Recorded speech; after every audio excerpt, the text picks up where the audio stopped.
అయితే దేవుని వాక్యంలో నుంచి కొన్ని విషయాలు మీ ముందుంచే ప్రయత్నం చేస్తాను. దేవుని వాక్యమును చదివేటప్పుడు మనకు స్పష్టంగా తేట తెల్లగా మాట్లాడుతుంది. దేవుని వాక్యం మన జీవితాలను మారుస్తుంది. దేవుని వాక్యం మన జీవితాల్లో క్రొత్త సంగతులు నేర్పిస్తుంది.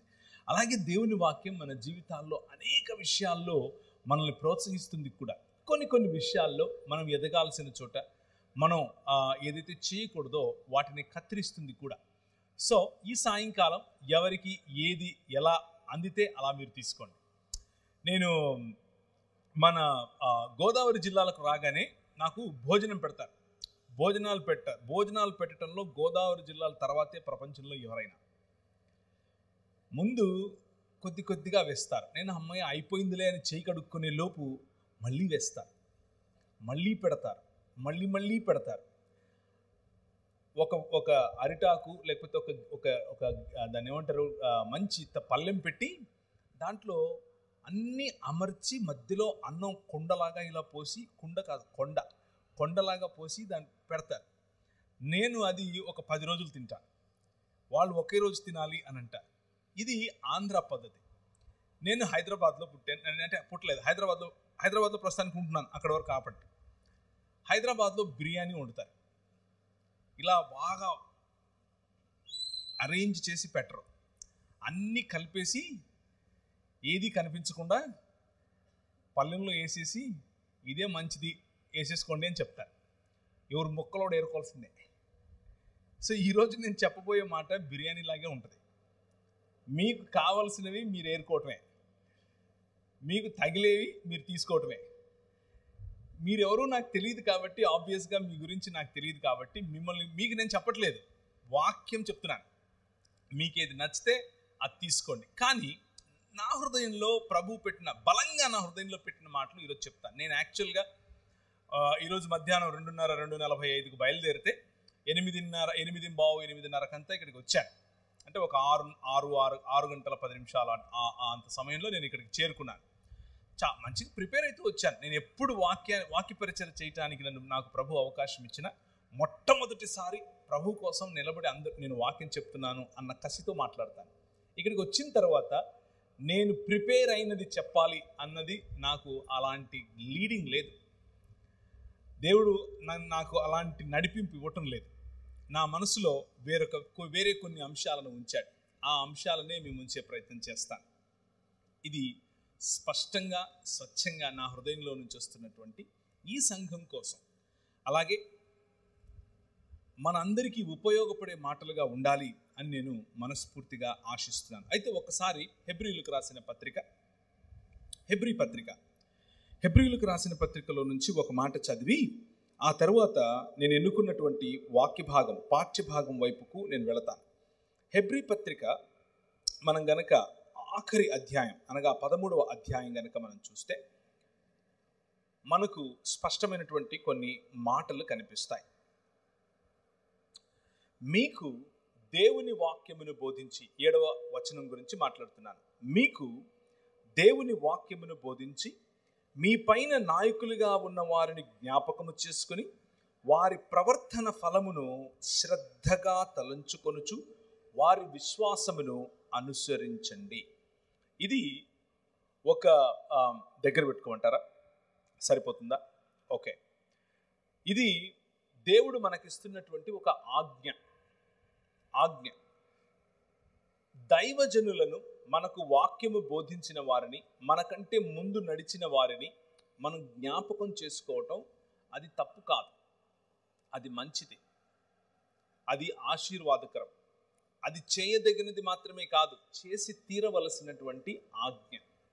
కనుక మీకు వాక్యోపదేశం చేసిన వారు, మీ పైన నాయకులుగా ఉన్నవారు, మీ కొరకు శ్రమించిన వారు, మీ కొరకు తమ జీవితాలను విత్తిన వారిని జ్ఞాపకం చేసుకోవటం దేవుడు మనకిస్తున్నటువంటి బాధ్యతతో కూడినటువంటి ఆశీర్వాదము కూడా. ఇలా నీతిమంతులను జ్ఞాపకం చేసుకున్నప్పుడు నీతిమంతుల పట్ల వారి ప్రవర్తన ఫలమును మనము కలిగి ఉండేందుకు, వారి విశ్వాస జీవితమును అనుసరించేందుకు, శ్రద్ధగా అనుసరించేందుకు ప్రయత్నం చేసినప్పుడు మనకు ఆశీర్వాదం. ఆ ఆశీర్వాదం మనం కోల్పోకూడదు ఎప్పుడు కూడా. ఆ ఆశీర్వాదం మనలో ఎప్పుడూ ఉండేట్లుగా మనం ప్రయత్నం చేయాలి. మన ముందు నడిచినటువంటి దైవజనులు అనేకులు మనకు వాక్యోపదేశం చేశారు. మీ జీవితాలలో మీకు వాక్యోపదేశం చేసిన వారు మీ తల్లి ఉండొచ్చు, మీ తండ్రి ఉండొచ్చు, మీ భర్త ఉండొచ్చు, మీ స్నేహితురాలు ఉండొచ్చు, లేకపోతే మీ సంఘ కాపరి అయి ఉండొచ్చు.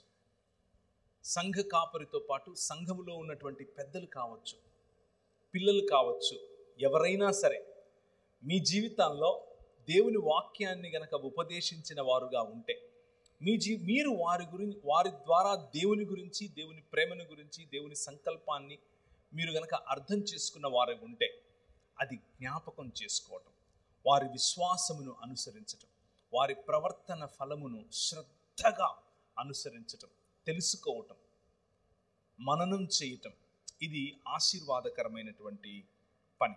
ఆ ఆశీర్వాదకరమైన పని మీరు చేయునట్లుగా, ధైర్యము కలిగి చేయునట్లుగా మిమ్మల్ని నేను ప్రోత్సహిస్తున్నాను. అలాగే ఆ ఆశీర్వాదము మనకిచ్చేటటువంటి దేవుడు, అనగా వాగ్దానముతో కూడినటువంటి ఆజ్ఞను ఇచ్చేటటువంటి దేవుడు మనిషిని తన స్వరూపమందు తన పోలిక చొప్పున చేశాడు. నీ పక్కన వాళ్ళకి చెప్తారా నువ్వు దేవుని పోలికలో ఉన్నావట అని? చెప్పండి, పర్వాలేదు. నువ్వు దేవుని పోలికలో ఉన్నావు అని చెప్పండి. నువ్వు దేవుని స్వరూపంలో ఉన్నావు అని చెప్పండి. కేవలం ఇక్కడున్న వారే కాదు, మైకుల ద్వారా వింటున్న వారికి కూడా ఈ మాట చెప్తున్నాను. మీరు క్రైస్తవులు అయ్యుండొచ్చు, కాకపోయి ఉండొచ్చు, వాక్యమును నమ్మిండొచ్చు, నమ్మకపోయిండొచ్చు, ప్రభు అయిన యేసు క్రీస్తును అనుసరిస్తూ ఉండొచ్చు, అనుసరించకుండా ఉండొచ్చు. అయినా కానీ మీతో కూడా నేను ఈ రాత్రి ఒక మాట చెప్తున్నాను. ఏమిటి? స్పష్టమైన మాట, దేవుని వాక్యం చెప్పే మాట. ఏంటి అని అంటే, మీరు దేవుని స్వరూపములోను దేవుని పోలిక చొప్పున చేయబడినటువంటి మనుష్యులను దేవుడు తన స్వరూపమందు తన పోలిక చొప్పున చేసి 5 రకాలైనటువంటి ఆశీర్వాదముతో కూడిన వాగ్దానములను, లేకపోతే వాగ్దానముతో కూడినటువంటి బాధ్యతను ఇచ్చాడు, అధికారమును ఇచ్చాడు. బాధ్యతతో కూడిన అధికారం, వాగ్దానముతో కూడినటువంటి అధికారాన్ని ఇచ్చాడు. ఆ 5 మీ ముందుంచుతారు. మొదటిది, మీరు ఫలించండి అని చెప్పాడు. రెండవది, మీరు అభివృద్ధి చెందండి అని చెప్పాడు. మూడవది, మీరు విస్తరించండి అని చెప్పాడు. నాలుగవది, ఈ భూమిని నిండించండి అని చెప్పాడు. ఐదవది, చాలా ప్రాముఖ్యమైనది, దానిని ఏలండి అని చెప్పాడు. రాజులుగా ఉండండి అని చెప్పాడు. ఈ 5 కూడా దేవుడు చేసినటువంటి వాగ్దానముతో కూడినటువంటి బాధ్యత. ఫలించటం నీ బాధ్యత, అభివృద్ధి చెందటం నీ బాధ్యత, విస్తరించటం నీ బాధ్యత, భూమిని నిండించటం నీ బాధ్యత. అలాగే దానిపైన తల్లిదండ్రులను పోలినటువంటి రాజ్యం చేయటం నీ బాధ్యత. దేవుడు మనిషిని తన స్వరూపమందు తన పోలిక చొప్పున చేసి భూమి ఆకాశములు అనేటటువంటి ఒక మందిర నిర్మాణం చేసి, ఆ మందిరములో తన ప్రతినిధిగా, తన ప్రతిమగా మరియు తన ప్రతిబింబంగా ఉంచాడు. 3 పదాలు: తన ప్రతినిధిగా, తన ప్రతిమగా మరియు తన ప్రతినిధిగా లేదా ప్రతిబింబంగా ప్రాణ ప్రతిష్ఠ చేసి ఆ ఆలయంలో ఆ ప్రాణ ప్రతిష్ఠ చేసినటువంటి మనిషిని ఉంచాడు. నువ్వు ఏలు అన్నాడు. నాకు ప్రతిగా, నాకు యాజ్ ఎ రిప్రజెంటేటివ్, నా ప్రతినిధిగా, నా ప్రతిబింబముగా, అలాగే నా స్వరూపము నా పోలిక చొప్పున ఉన్నావు కాబట్టి నా ప్రతిమగా ఈ ప్రపంచాన్ని ఏలు అని చెప్పాడు. ఇది మనకి ఇవ్వబడినటువంటి బాధ్యతతో కూడినటువంటి ఆశీర్వాదం. ఆ బాధ్యతతో కూడిన ఆశీర్వాదాన్ని మీకు ఒకసారి గుర్తు చేస్తున్నాను. సంఘముగా, రూపాంతర సంఘముగా పిలువబడుతున్నటువంటి మీరు, రూపాంతర సంఘముగా ఒక చోటికి వచ్చినటువంటి మీరు, రూపాంతర సంఘముగా నిర్మించబడుతున్నటువంటి మీకు దేవుడిస్తున్నటువంటి బాధ్యతతో కూడిన వాగ్దానం ఏమిటి అని అంటే, మీరు ఫలించే సంఘముగా ఉండండి, మీరు అభివృద్ధి చెందే సంఘముగా ఉండండి, మీరు విస్తరించే సంఘముగా ఉండండి, మీరు భూమిని నిండించే సంఘముగా ఉండండి. అలాగే మీరు రాజ్యమేలేటటువంటి సంఘముగా ఉండండి. ఇది దేవుని పిలుపు. ఇది ఆదికాండం 1వ అధ్యాయంలో నుంచే మీకు చెప్తున్నాను. క్రొత్త విషయాలేవి కాదు, మీరు ఎప్పుడూ చదివేవే. అది మన పిలుపు. అయితే దేవుడు ఏర్పరిచినటువంటి ఈ మందిరములో, అనగా భూమి ఆకాశములు అనే ఈ మందిరములో ఏర్పరిచినటువంటి నీకు దేవుడిచ్చినటువంటి బాధ్యతను మనిషి మరిచిపోయి, మనిషి తిరస్కరించి దేవునికి దూరమయ్యాడు. దూరమైనటువంటి దేవుడు తన సొంత ఆలోచనలతో అభివృద్ధికి, ఫలితానికి, లేకపోతే ఫలానికి, విస్తరించటానికి, భూమిని నిండించటానికి మరియు రాజ్యమేలటానికి సొంత నిర్వచనాలు కట్టుకున్నాడు. దాని కారణం చేత అభివృద్ధి చెందటం అనంటే డబ్బు సంపాదించటం అనుకుంటున్నాడు. అభివృద్ధి చెందటం అనంటే ఇంకో 10 మందిని కలుపుకోవటం అనుకుంటున్నాడు. విస్తరించటం అనంటే అన్ని ఊళ్ళలో నేనే ఉండాలి అని అనుకుంటున్నాడు. భూమిని నిండించటం అనంటే భూమంతా కొనుక్కోవటం అని అనుకుంటున్నాడు, లేకపోతే సంపద సంపాదించటం అని అనుకుంటున్నాడు. రాజ్యమేలటం అనంటే అవతలి వాడి హక్కులు హరించటం అని అనుకుంటున్నాడు.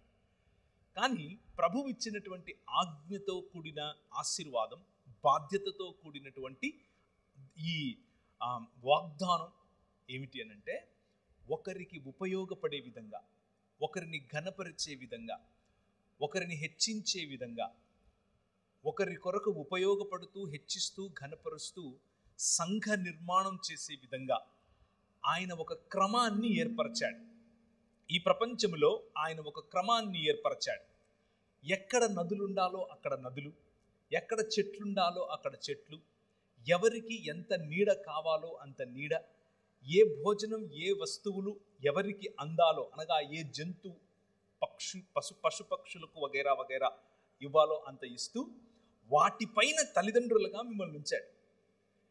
మన బాధ్యత మనకు ముందు నడిచిన వాక్యమును నేర్పించి, మన ముందు వాక్యోపదేశకులుగా, నాయకులుగా మన పైనున్న వారి యొక్క శ్రద్ధగా వారి జీవన విధానాన్ని, వారి విశ్వాసమును అనుకరించటం. అలా అనుకరించే క్రమంలో వచ్చేటటువంటి ఆలోచనలు,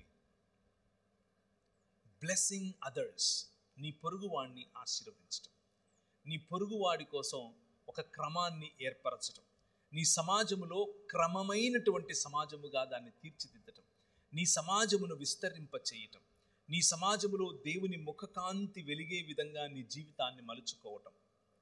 దేవుని ముఖకాంతి వెలగటం అన్న విషయానికి రూపాంతర సంఘము అన్నదానికి చాలా కనెక్షన్ ఉంది. రూపాంతర దేవాలయం. ఒకరోజు ప్రభు అయిన యేసుక్రీస్తు తన శిష్యులను తీసుకుని ఒక కొండ మీదికి వెళ్ళాడు. ఒక కొండ మీదికి వెళితే ఆ కొండ మీద చూస్తూ ఉండగానే పేతురు, యాకోబు, యోహాను, ఆంద్రియ వగైరా వాళ్ళు ఒకవైపు కూర్చుని చూస్తూ ఉండగానే ఆయన రూపాంతరము చెందటం చూస్తారు. రూపాంతరము చెందటం చూసినప్పుడు చాలా భలే అనిపించింది. నేను ఇక్కడే ఉండిపోతాను అని అనుకున్నాడు. పేతురు అన్నాడు, ఇక్కడ నీకొక పర్ణశాల, నాకొక పర్ణశాల. ఏలియా దిగొచ్చాడు, ఏలియాతో మాట్లాడుతున్నాడు, దేవదూతలు వచ్చి ఆయనకు పరిచారం చేస్తున్నారు. అబ్బా భలే ఉంది, what a blissful experience is this అని అనుకున్నాడు. ఎంత సమాధానకరమైన, ఎంత దేవుని రాజ్యమును అనుభవించేటటువంటి ఈ అనుభవం ఇది. ఈ అనుభవంలో ఇలాగే ఉండిపోతే ఎలా ఉంటుంది అని అనుకున్నాడు. రూపాంతరం చెందినటువంటి ఆ కొండ మీద దేవుని వాక్యం మార్కు సువార్తలో ఎలా రాసిందంటే, ఈ లోకమందే చాకలియు అంత చలువగా చెయ్యలేడు అన్నట్లుగా తన వస్త్రముల గురించి దగదగ మెరిసిపోతున్నాయి అన్నట్లుగా రాశాడు. అలా రూపాంతరము చెందినటువంటి ప్రభువును చూసి ఆనందించినటువంటి పేతురు, అదే పేతురు పత్రిక రాస్తూ ఏమంటున్నాడంటే, నేను ఆయన గురించి, తండ్రి అయిన దేవుడు, ఈయన నా ప్రియకుమారుడు, ఈయన మాట వినండి అని చెప్పినప్పుడు నేను విన్నాను, నా చెవులారా విన్నాను, ఆయనను చూశాను, నేను దాన్ని అనుభవించాను, ఆయనను తాకాను. కానీ అంతకంటే గొప్పదైన, ఆ అనుభవానికంటే గొప్పదైనటువంటి ప్రవచన వాక్యము నీ చేతిలో ఉంది. ఒకసారి నీ బైబిల్ ఎత్తి చూపిస్తావా? అంతకంటే గొప్పదైనటువంటి ప్రవచన వాక్యము నీ చేతిలో ఉంది. This is what transforms you. Transformation, రూపాంతరమునకు మరియు రూపాంతరము చెంది, లేకపోతే మెటమార్ఫోసిస్, పునరుత్థానానికి ఉన్న తేడా అది. రూపాంతరము అనుభవంతో మొదలవుతుంది, కానీ ఆ రూపాంతరము రోజు రోజుకు క్రమములో పెరిగినప్పుడు ఒకానొక రోజు మనం పునరుత్థానం చెందుతాం. మన సృష్టి పునరుత్థానం చెందుతుంది.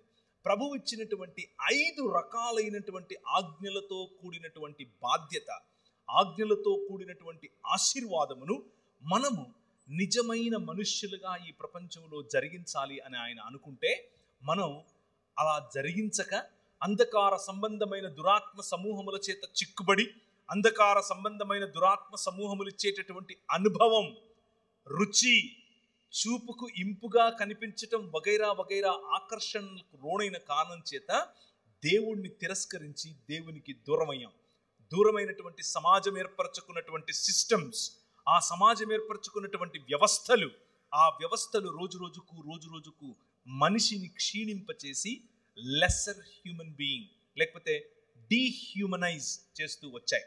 అలా డీహ్యూమనైజ్ చేస్తూ వచ్చినటువంటి ఈ ప్రపంచంలోనికి నీ చేతనున్నటువంటి ఈ వాక్యం ప్రపంచాన్ని రూపాంతరము చెందించటానికి, సమాజములను రూపాంతరము చెందించటానికి, మనుష్యులను రూపాంతరము చెందించటానికి, అనుభవాలను రూపాంతరం చెందించటానికి, సంబంధాలను రూపాంతరం చెందించటానికి మీ మధ్యకు ఆయన మీ చేతికి ఇచ్చాడు. ఈ వాక్యాన్ని మనం గమనిస్తున్నాం. అయితే ఈ వాక్యంలో ఒక చక్కటి మాట మీకు వినిపిస్తుంది. అదేమిటి అనంటే నిత్య నిబంధన. ఈ రూపాంతరము కొరకు చేసినటువంటి నిబంధన.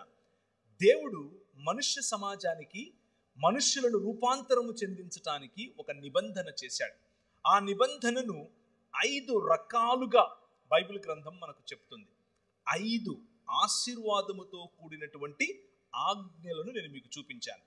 మొదటగా 2 5 రకాలుగా ఒకే నిబంధన మన మధ్యకు రావటం సృష్టి క్రమం మొదలుకొని ఇప్పటి వరకు మానవ చరిత్రలో జరిగినటువంటి గమనం ఇది. దాన్ని మీకు వివరిస్తాను. మనిషి యొక్క ప్రయాణం. చాలామంది మనిషి యొక్క ప్రయాణం ఏమనుకుంటారంటే, అలా పుడతాడు, ఇలా చనిపోతాడు, చనిపోయిన తర్వాత ఏదో లోకానికి వెళ్ళిపోతాడు. ఇది సాధారణంగా మత ప్రాతిపదికన ఉన్న వాళ్ళ యొక్క ఆలోచన విధానం. అందులో కొద్దో గొప్ప సత్యం లేకపోలేదు. కానీ బైబిల్ గ్రంథం చెప్పేటటువంటి సంపూర్ణ సత్యాన్ని ఈరోజు మీకు చెప్పే ప్రయత్నం చేస్తాను. 5 రకాలైనటువంటి ఒకే కవెనెంట్, ఒకే నిబంధన, రూపాంతరమును కోసం రూపింపబడినటువంటి నిబంధన 5 రకాలుగా 5 సమయాలలో మానవ మనుగడలోనికి రావటం మనం గమనించాలి. మొదటిగా ఆదికాండములోనే మనుషులు విస్తరించి ఫలించి భూమిని నిండించి, కానీ వారి ఇచ్చ చొప్పున, వారి యొక్క ప్రణాళిక చొప్పున నగర నిర్మాణం చేసుకొని సంబంధాలను కోల్పోయి, మనుష్యుల మధ్య మనుష్యులు హేట్రెడ్, మనుష్యుల మధ్య మనుష్యులు పొరపొచ్చాలు, సంబంధాలలో చేదు, మనుష్యులను కోల్పోయేటటువంటి మనుష్యులుగా తయారై స్వంత సహోదరుణ్ణి చంపిన తరువాత కయ్యూను వెళ్ళి నగరాలను నిర్మించుకుంటూ ఉంటే, ఎందుకు అనంటే భద్రత కోసం. ఎవరి నుంచి భద్రత అనంటే సాటి మనిషి నుంచి భద్రత అన్నటువంటి గోడలను నిర్మించుకోవటం మొదలుపెట్టాడు మనిషి. దానికి నాగరికత అని పేరు పెట్టాడు.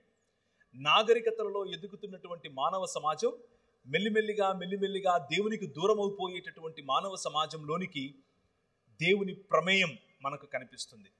మనిషి యొక్క ఊహలోని, ఆలోచనలోని సమస్తము కేవలము ఎల్లప్పుడూ చెడ్డది అన్నట్లుగా మనిషి పతనావస్థలో ఉన్న క్రమంలో దేవుడు ఒక్క వ్యక్తిని ఎన్నుకున్నాడు. దేవుడు ఈ ప్రపంచాన్ని, అందులో ఉన్నటువంటి కలుషితమైనటువంటి మనుష్యులను రూపాంతరము చెందించాలి అని ఆశపడ్డాడు. క్రొత్త సృష్టిని చేయాలి అని ఆశపడ్డాడు. ఆ క్రొత్త సృష్టిని చేసేటటువంటి దేవుడు ఆ క్రమంలో మొట్టమొదటిగా ఒక్క కుటుంబాన్ని ఎన్నుకున్నాడు. కుటుంబం నూతన సృష్టికి పునాది.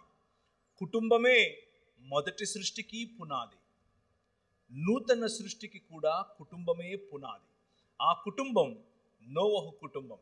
నోవహు కుటుంబానికి చేసినటువంటి, నోవహు కుటుంబము ద్వారా సకల ప్రజలకు, సకల మానవాళికి చేసినటువంటి వాగ్దానం ఏమిటి అని అంటే, నేను లయకారుణ్ణి కాదు, నేను నిన్ను పునరుత్థానం చెందిస్తాను, నేను నిన్ను రూపాంతరము చెందిస్తాను. రూపాంతరము చెందించటానికి నేను ఏర్పరచుకున్నటువంటి మాధ్యమంలో నువ్వు ఒకటివి అని చెప్పి ఒక ఇంద్రధనస్సును ఏర్పరచి ఆయన యొక్క కృపను, ఆయన తిరిగి మనలను నిర్మించబోయేటటువంటి నూతన సృష్టికి ఒక ప్రతీకగా, ఒక నాందిగా, ఒక సూచనగా ఆయన మనకిచ్చాడు. ఇది మొదటి నిబంధన. ఒకే నిబంధన, మొదటిసారి వినిపించినటువంటి నిబంధన. రెండవది, ఇప్పుడు సృష్టి ఇంకా పెరిగింది.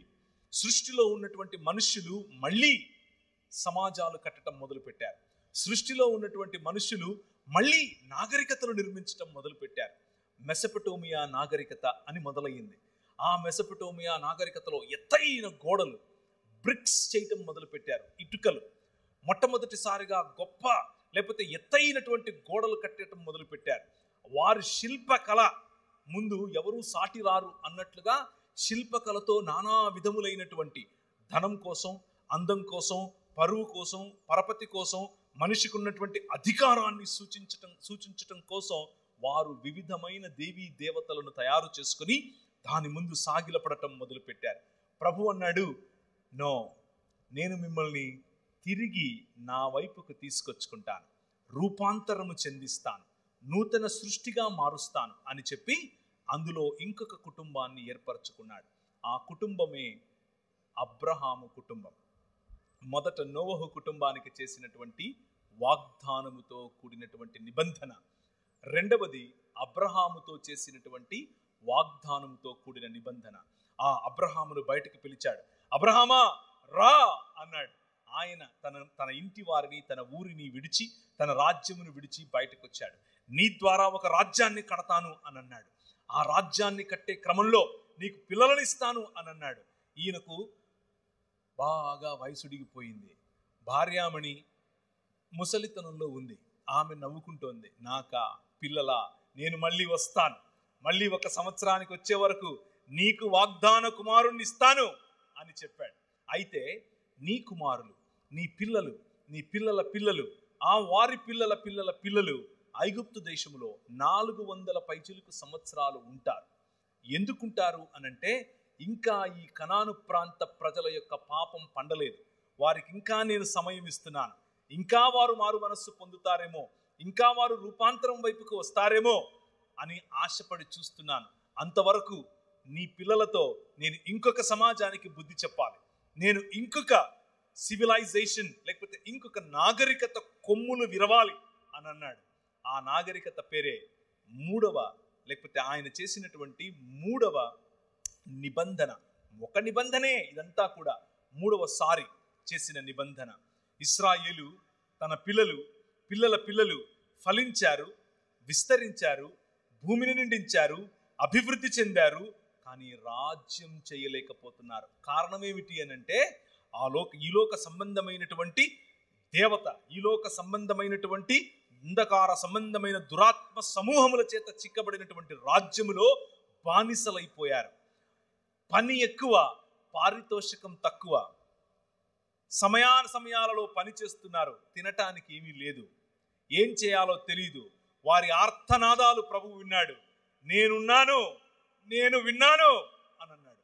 మీకు వేరే ఎవరో గుర్తొస్తూ ఉంటే అది ఇక్కడి నుంచే వచ్చింది. మీరేదో అనుకుండేరు పొరపాటున, అది ఇక్కడి నుంచే వచ్చింది. ఏదొచ్చినా నేను ఉన్నాను అని అన్నాడు. నేను ఉన్నవాడను అని చెప్పినవాడు. నేను విన్నాను అన్నాడు. వారి ఆర్తనాదాలు విన్నాను అని అన్నాడు. ఉండి అలా ఊరుకోలేదు. 3వ మాటగా ఆయన ఒక వాగ్దాన నిబంధనను చేశాడు. ఏమిటది? మోషే ద్వారా చేశాడు.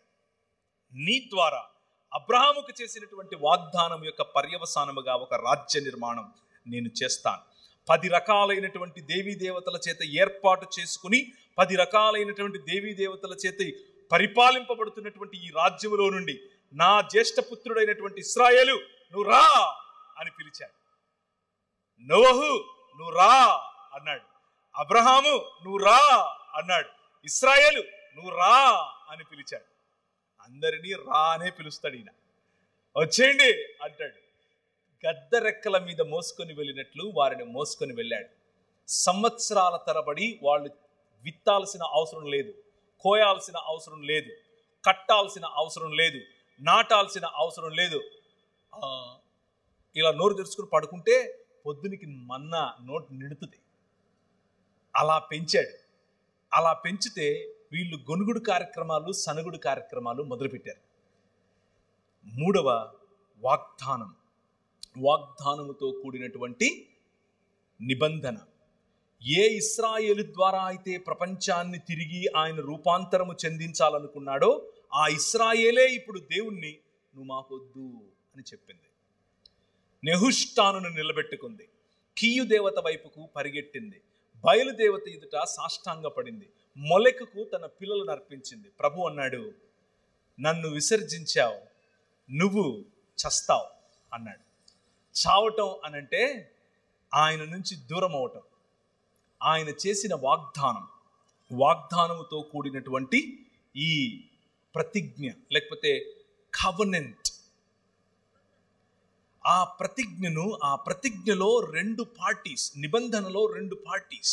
ఒక పార్టీ నువ్వు నాకొద్దు అని చెప్తా ఉంది, కానీ దేవుడు 5 రకాలైనటువంటి తన క్యారెక్టర్ వారితో చెప్తూ వచ్చాడు. ప్రవక్తలందరూ ప్రవచించినటువంటిది ఇదే, రాజుల గ్రంథంలో ప్రవచించినటువంటి మాటలు ఇవే, ఆయన లా లేకపోతే ధర్మశాస్త్రములో తనను గురించి తాను వివరించుకున్న 5 మాటలు ఇవే. మొదటిది, నేను నీ తండ్రిని, ఐ యామ్ యువర్ ఫాదర్. రెండవది, నేను నీ భర్తను, ఐఎమ్ యువర్ హస్బెండ్. ఇశ్రాయేలుతో దేవుడు చేసిన నిబంధన, ఒక తండ్రికి పిల్లలకు ఉండే నిబంధన, ఒక భార్యకు భర్తకు ఉండే నిబంధన, ఒక ప్రియురాలికి ప్రియుడికి ఉండే నిబంధన, ఐ యామ్ యువర్ లవర్, నేను నీ ప్రియుణ్ణి.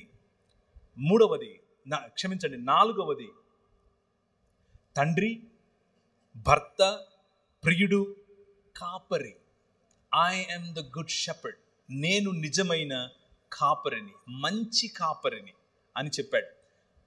పోషించేవాడిని నేను అని చెప్పాడు. మీరు పెట్టని, మీరు నాటని ద్రాక్ష తోటలలో తింటారు, మీరు కట్టని కోటలలో మిమ్మల్ని పడుకునేలా చేస్తాను, మీరు స్వాధీనం చేసుకునేటటువంటి దేశం మీ కత్తి చేత కాదు, నా సన్నిధి కారణము చేత, నీతిగల నా దక్షిణ హస్తము చేత మీరు స్వాధీనం చేసుకుంటారు. ఎందుకు అనంటే ఐ యామ్ యువర్ కింగ్ అని చెప్పాడు. నేను నీ రాజును అని చెప్పాడు. తండ్రిని అన్నాడు, భర్తను అన్నాడు, ప్రియుణ్ణి అన్నాడు, కాపరిని అన్నాడు, రాజును అన్నాడు. తండ్రిలా ఫలింపచేయటం, భర్తలా అభివృద్ధి చెందించటం, ప్రియుడిలా విస్తరింపచేయటం, కాపరిలా పోషింపబడటం, ఆ పోషణలో భూమిని నిండించటం, మరియు రాజులా రాజ్యం చేయటం. These are the connections. ఈ డాట్స్ని కనుక మీరు కనెక్ట్ చేస్తే బైబిల్లో ఫ్లో అయ్యేటటువంటి ఈ నరేటివ్ ఒకసారి గమనించండి. 5 రకాలైనటువంటి ఆశీర్వాదములు, 5 రకాలైనటువంటి వాగ్దానములు, 5 రకాలైనటువంటి రిలేషన్షిప్, సంబంధం ప్రభు మనతో చేశాడు. అయితే ఆయన చేసినటువంటి నిబంధనలో నేను మీకు 3 చెప్పాను, మోషే వరకు చెప్పాను.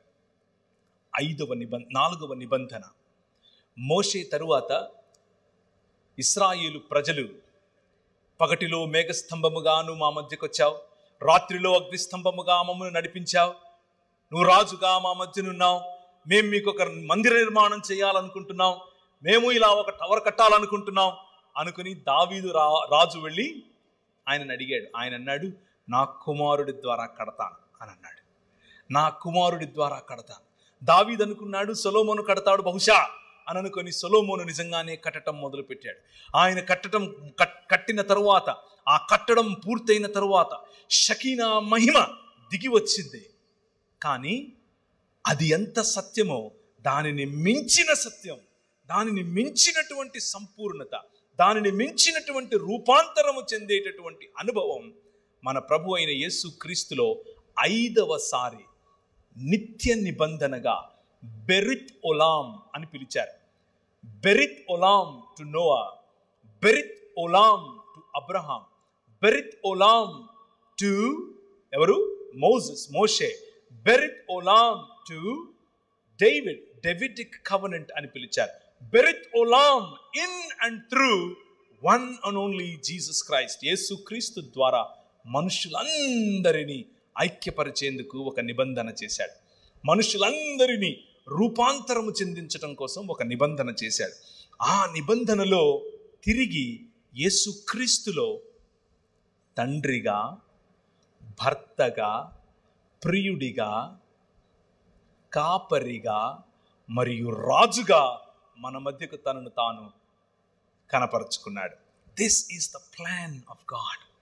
ఇది దేవుని యొక్క ప్రణాళిక.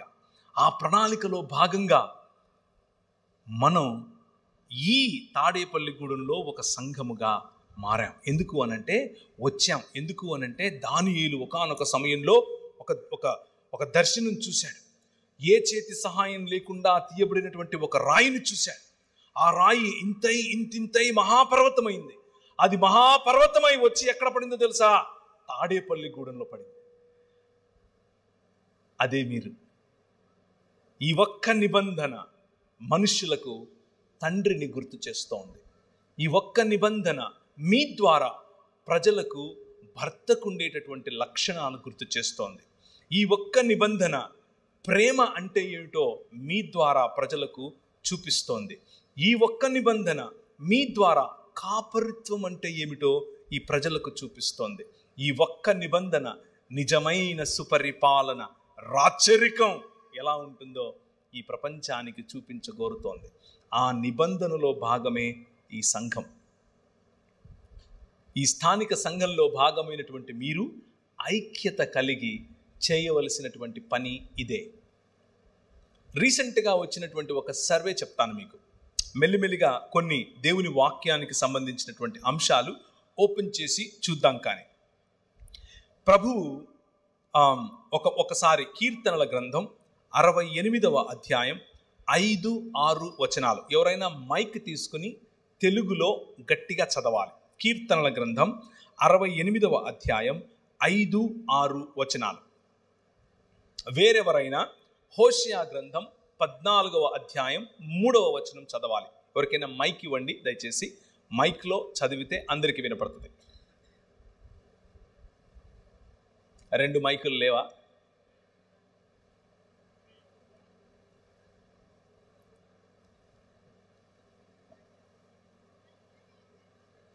ఆలోగా తీసిన వారు చదవండి. కీర్తనల గ్రంథం 68వ అధ్యాయం 5-6 వచనాలు.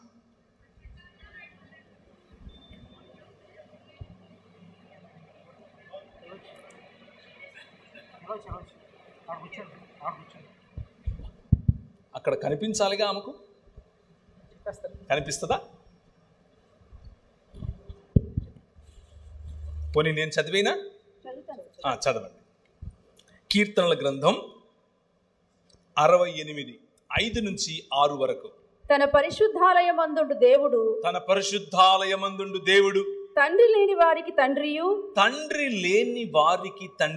విధవరాండ్రకు న్యాయకర్తయు అయ్యున్నాడు.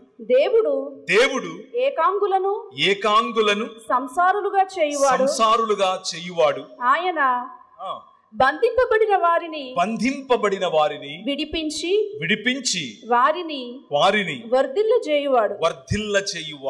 ఆయన ఇచ్చినటువంటి వాగ్దానమును, ఆయన చేసినటువంటి నిబంధన ద్వారా ఆయన వాక్యములో ఎలా చేయబోతున్నాడో స్పష్టంగా తన క్యారెక్టర్, తన నేచర్, తన స్వభావాన్ని తెలియచేస్తున్నాడు. హోషేయ గ్రంథం 14వ అధ్యాయం 3వ వచనం.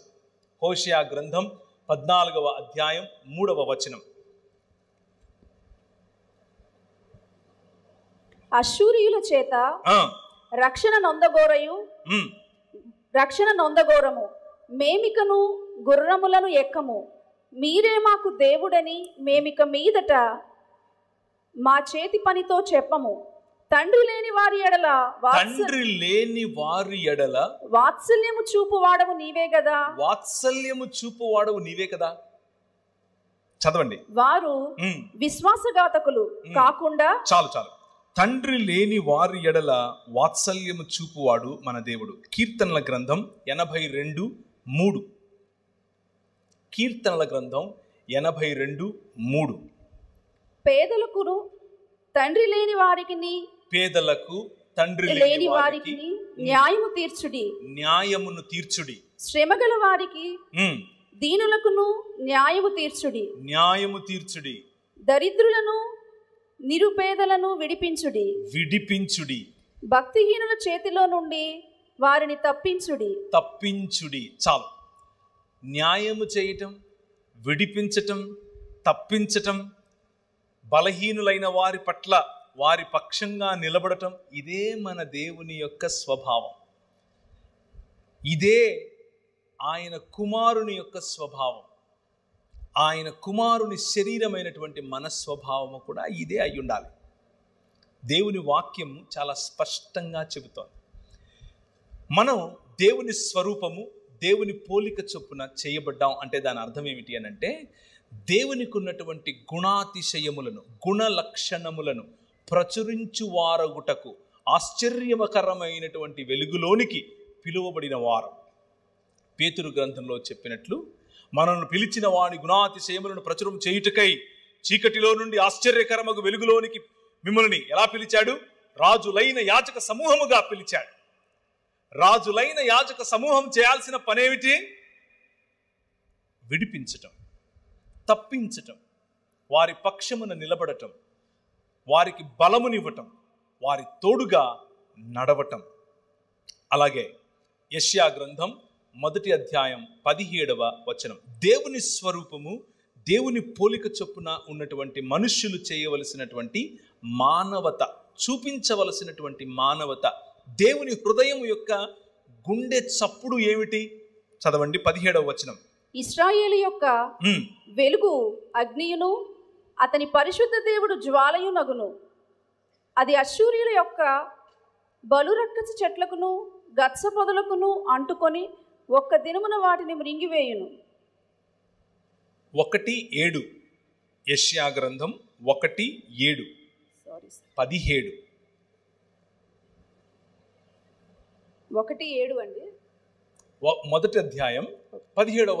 మీ దేశము 17 కీడు చేయుట మానుడి, కీడు చేయుట మానుడి, మేలు చేయ నేర్చుకొనుడి. మేలు చేయుట నేర్చుకోండి. న్యాయము జాగ్రత్తగా విచారించండి, న్యాయమును జాగ్రత్తగా విచారించండి. హింసింపబడు వారిని విడిపించుడి, హింసింపబడే వారిని విడిపించుడి. తండ్రి లేని వారికి న్యాయము తీర్చుడి, న్యాయం తీర్చండి. విధవరాలి పక్షముగా వాదించుడి, విధవరాండ్ర పక్షముగా వాదించండి. ఇది మన దేవుని గుండె చప్పుడు. ఒక్క చోట కాదు, 2 చోట్ల కాదు, 10 చోట్ల కాదు, 1000 చోట్ల ఇదే మాట ఆయన మాట్లాడతాడు. ఆయన హృదయంలో ఉన్నటువంటివి 3 ప్రధానమైన లక్షణాలు.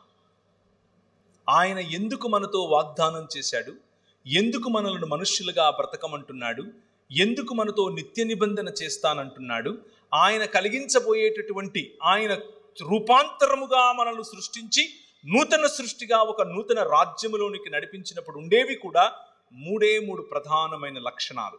1 న్యాయము, 2 కనికరము, 3 దీన మనస్సు. న్యాయము, కనికరము, దీన మనస్సు. 5 రకాలుగా తనను తాను పరిచయం చేసుకున్నాడు. 5 ఆశీర్వాదములతో కూడిన బాధ్యతలను నీకు ఇచ్చాడు.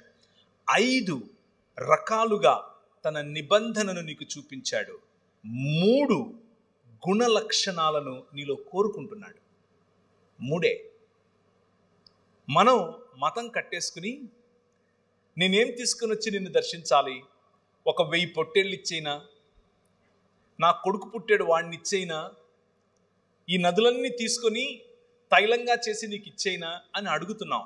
ఆయన అంటున్నాడు, ఇవన్నీ నాకు వద్దు బాబు, అవన్నీ వేరు రకాలైన దేవీ దేవతలు అడుగుతారు, వాటిని పక్కన పెట్టు.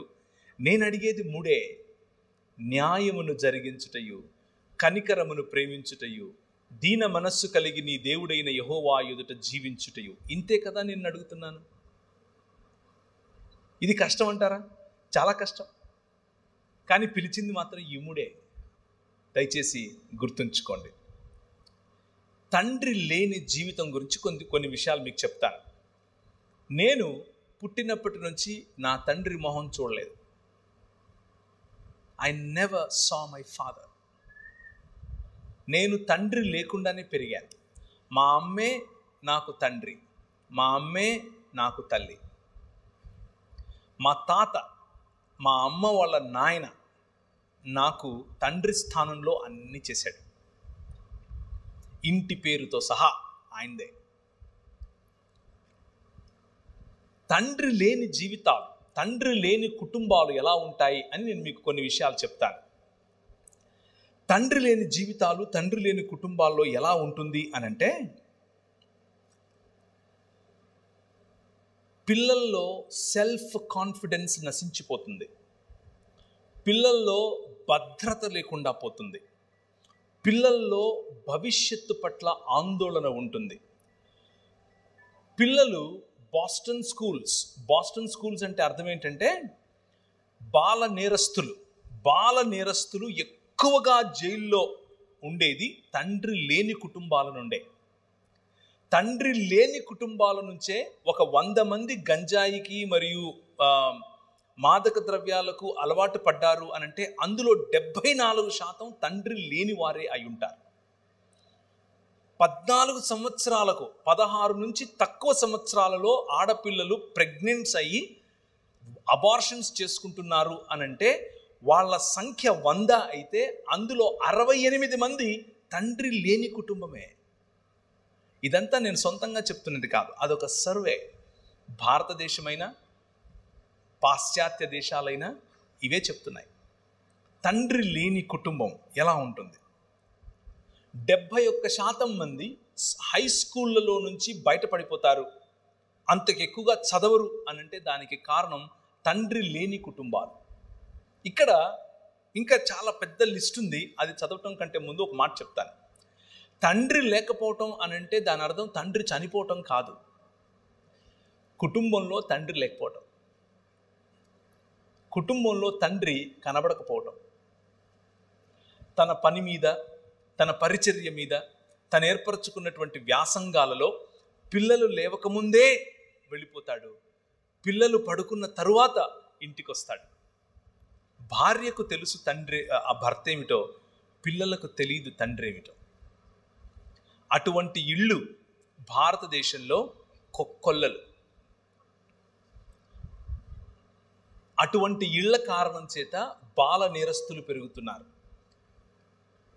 ఇలా తండ్రి అనగా అథారిటీ ఫిగర్, తండ్రి నుంచి దూరమైనటువంటి పిల్లలు 2 రకాలుగా స్పందిస్తారు. 2 రకాలుగా. మొదటిది అగ్రెసివ్, వైలెంట్ అయిపోతారు. వైలెంట్, చాలా వైలెంట్. ప్రతిదానికి తిరిగి సమాధానం చెప్పటం, ప్రతిదాన్ని ఎదిరించటం, ప్రతిదానిపైన తిరుగుబాటు చేయటం మొదటి ఎక్స్ప్రెషన్. రెండవ స్పందన లేకపోతే ప్రతిస్పందన, ఏమీ మాట్లాడరు, ఎవరితో సంబంధం పెట్టుకోరు. వారిలో వారికి ఒక ప్రపంచాన్ని నిర్మించుకొని అందులో అలా ఉండిపోతారు. తండ్రి లేని కుటుంబాలు కూర్చున్న వారిలో, అలాగే లైవ్ ద్వారా చూస్తున్న వారిలో ఈ మాట చెప్తున్నాను. పురుషులకు మీ పనుల్లో, మీ పరిచర్యల్లో, మీ వ్యాసంగంలో మీ పిల్లల ఎదుట మీరు కనబడకుండా ఉన్నారా? This is the result that you are going to see. ఈ పర్యవసానమే మీ కుటుంబంలో చూడబోతున్నారు. పురుషుడు ఇంటికి రాకుండా ఉన్నటువంటి స్త్రీలతో మాట్లాడుతున్నాను. మీ పిల్లలు జాగ్రత్త. తండ్రి యాబ్సెంట్గా ఉన్నటువంటి కుటుంబాల్లో జరిగేటటువంటి పర్యవసానం ఇది. దీన్ని ఎందుకు ఇంత విడమర్చి చెప్తున్నాను అనంటే నా జీవితంలో ఇది జరిగింది. మా అమ్మ మాకు కావలసినవన్నీ ఇచ్చింది, కష్టపడి మమ్మల్ని పెంచింది. కానీ తండ్రి లేని లోటు నా జీవితంలో స్పష్టంగా కనిపించింది. నేను వైలెంట్గా తయారైపోయాను.